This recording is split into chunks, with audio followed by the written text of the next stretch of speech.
வணக்கம் நண்பா. இன்னைக்கு நம்ம என்ன பார்க்க போறோம்னு பார்த்தீங்கன்னா, ரெக்கமெண்ட் சீக்வென்ஸ்ன்ற ஒரு மேத்தமேட்டிக்கல் சீக்வென்ஸ் தான் பார்த்தீங்கன்னா பார்க்க போறோம். அதாவது இப்ப நீங்க வீடியோல பார்த்துட்டு இருக்கீங்களா, இந்த சீக்வென்ஸ் தான் ரெக்கமெண்ட் சீக்வென்ஸ்ன்னு சொல்லுவாங்க. இதை எப்படி நம்ம பில்ட் பண்ண போறோம்ன்றது தான் இப்ப மேட்டர். அதாவது நம்ம என்ன பண்றோம்னா, இதுக்காக ஒரு கிராஃப் ஷீட் பார்த்தீங்கன்னா எடுத்துக்கிறோம். இந்த கிராஃப் ஷீட்ல என்ன பண்றோம்னா, சில செட் ஆஃப் ரூல்ஸ் மட்டும் வச்சுக்கிறோம். அதாவது 0ல இருந்து நம்ம ஸ்டார்ட் பண்றோம் அண்ட் எக்காரணத்தை கொண்டும் நெகட்டிவ் நம்பர்ஸை பார்த்தீங்கன்னா தொடக்கூடாது. அதே மாதிரி ஒவ்வொரு ஸ்டெப் போறப்பையும் பார்த்தீங்கன்னா, நம்ம போகக்கூடிய ஸ்டெப்பை இன்க்ரீஸ் பண்ணிக்கிட்டே இருக்கணும். இப்போ நான் 0ல இருந்து 1 போறேன்னா 1ல இருந்து அடுத்து நான் 2 போகக்கூடாது. எப்படி போகணும்னா 2 ஸ்டெப் தள்ளி தான் போகணும். 2 அதாவது 1ல இருந்து 2 போகாம 3 பார்த்தீங்கன்னா போயிடணும். அப்போ 3ல இருந்தாலும் நான் எத்தனை ஸ்டெப் போகணும், அடுத்தது பார்த்தீங்கன்னா 3 ஸ்டெப்பாக பார்த்தீங்கன்னா போகணும். 3 ஸ்டெப் போகிறேன்னா நான் பார்த்தீங்கன்னா அடுத்து 6க்கு பார்த்தீங்கன்னா போவேன். அதாவது இது ரிவர்ஸ் அண்ட் பேக்வேர்டில் தான் நம்ம போவோம். ஆனால் நம்ம போகிறப்ப நீங்கள் புரிஞ்சுப்பீங்க. பட் நம்ம பார்த்தீங்கன்னா நெகட்டிவ் நம்பர்ஸை தொடக்கூடாது. அதே மாதிரி ஸ்டெப்ஸை பார்த்தீங்கன்னா அதிகப்படுத்திக்கிட்டே போகணும்.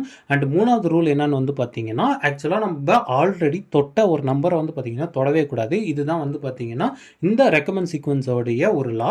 ஸோ இப்போ நம்ம 0லேருந்து நம்ம பார்த்தீங்கன்னா ஸ்டார்ட் பண்ணுறோம். 0லேருந்து நான் ஒரு ஸ்டெப் தான் நகருவேன். 0லேருந்து நான் பார்த்தீங்கன்னா 1க்குன்ற ஒரு யூ ஷேப்பில் பார்த்தீங்கன்னா நகர்றேன். இப்படி யூ ஷேப்பில் நகர்றப்ப நான் 1க்கு போயிட்டேன். இப்போ நான் என்ன பண்ணணும்னா, நெக்ஸ்ட் ஸ்டெப் கீழே வர ட்ரை பண்ணணும். எப்பயும் பார்த்தீங்கன்னா ஒரு ஸ்டெப் மேலே போனால் அடுத்த ஸ்டெப் பார்த்தீங்கன்னா கீழே வர ட்ரை பண்ணணும். இப்படி கீழே வரப்போ ட்ரை பண்ணுறப்ப நான் எத்தனை ஸ்டெப் எடுத்து வைக்கணும்னா 2 ஸ்டெப் பார்த்தீங்கன்னா எடுத்து வைக்கணும். ஸோ 1க்கு வந்துட்டேன்னா 1லேருந்து 0, 0லேருந்து -1 2 ஸ்டெப் பார்த்தீங்கன்னா நெகட்டிவ் நம்பரை தொடர்றதுனால நம்ம என்ன லாவில் சொல்லியிருக்கோம்னா நெகட்டிவ் நம்பர் நம்ம தொடவே கூடாது.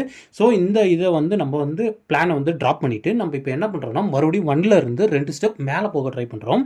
ஸோ ஜிக்ஸாகாக பார்த்தீங்கன்னா 1லேருந்து நான் 2 ஸ்டெப் மேலே போகிறப்ப எங்கே போகிறேன்னா 3க்கு பார்த்தீங்கன்னா போய் சேர்றேன். இப்போ 3ல இருந்து நான் அடுத்த ஸ்டெப் பார்த்தீங்கன்னா 3 ஸ்டெப்பாக கீழே வர ட்ரை பண்ணணும். அப்படி 3 ஸ்டெப்பாக கீழே வர ட்ரை பண்ணப்ப என்ன நம்பருக்கு நம்ம பார்த்தீங்கன்னா வரோம்னா 3ல இருந்து 2, 2ல இருந்து 1, 1ல இருந்து 0. ஆல்ரெடி தொட்ட நம்பர் பார்த்தீங்கன்னா 0. ஸோ ஆல்ரெடி தொட்ட நம்பரை நம்ம டச் பண்ணக்கூடாது.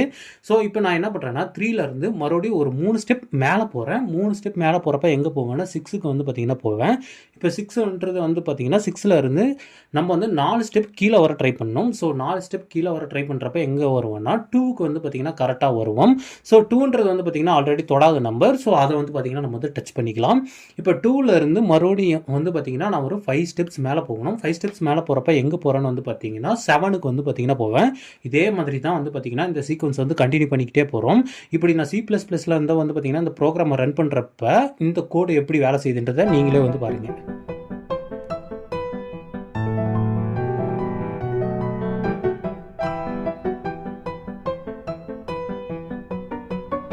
நன்றி.